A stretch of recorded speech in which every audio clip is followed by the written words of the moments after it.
มื้อนี้ก็จะมาเก็บมาเมียนไม้ที่เราไว้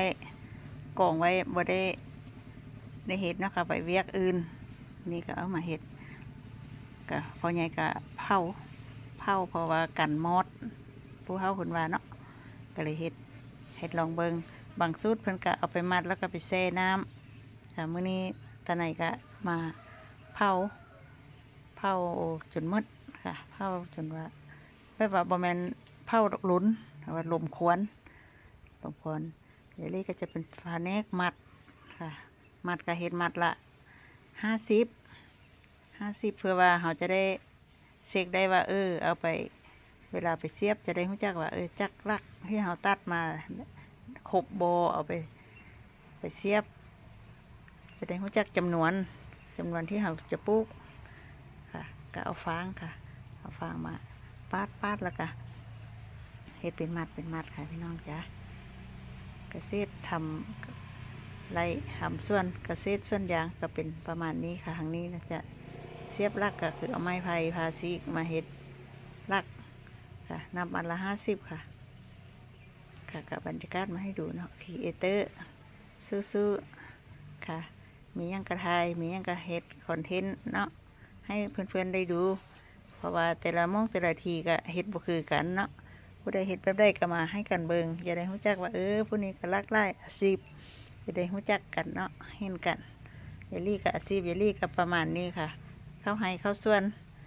ทำไรทำส่วนค่ะแต่ละมือบ่ค่อยได้ว่างงานค่ะเวียกหลายออกจากอันนี้ต่ำอันนั้นออกจากอันนั้นต่ำอันนี้คนบ่ว่างงานเนาะค่ะพี่น้องจ๋าก็เฮ็ดไปเนาะยามแข็งแรงอยู่ก็เฮ็ดไปสู้ๆไปค่ะเป็นครีเอเตอร์คือกันค่ะสู้ๆลุยๆค่ะสู้ๆอดทนค่ะกว่าจะเห็นผลงานกว่าจะสำเร็จก็ต้องผ่านความอดทนคือกับต้นไม้ที่เฮาปลูกนั่นแหละกว่าจะได้มากกว่าได้ผลก็มันรดน้ำใส่ปุ๋ยก็คือเฮาเฮ็ดคลิปถ้ามันเฮาเฮ็ดคลิปดีก็คือก็เฮาใส่ปุ๋ยนั่นแหละค่ะผลออกมาก็จะดีเนาะก็เป็นกำลังใจให้เพื่อนๆทุกคนค่ะสู้ไปนำกันเนาะอดทนคอยเฮ็ดคอยทำไปเนาะว่าแต่บ่ผิดกฎก็คือผิดกฎคือยายลี่ก็ใส่เสียงเพลงเนาะที่ยายลี่เข้าไปเบิ่งตอนนั้นยายลี่ก็ความกังวลเนาะถ้าว่าเข้าไปเบิ่งที่ว่า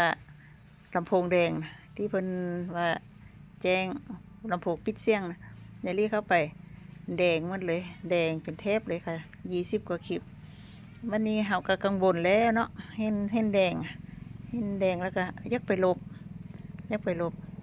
ายลี่ลบเมื่อนั้นก็ประมาณ20กว่าคลิปค่ะพี่น้องจ้ะก็ความว่างว่าถ้าลบไปแล้วมันต้องเปิดค่ามองเห็นอาจจะดีขึ้น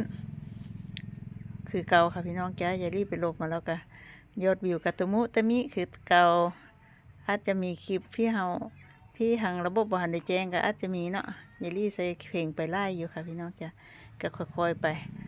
ไปลบไปเรื่อยๆก็เป็นกำลังใจให้กันเนาะค่ะพี่น้องจ้าคอยสู้ๆลุยๆไปอดทน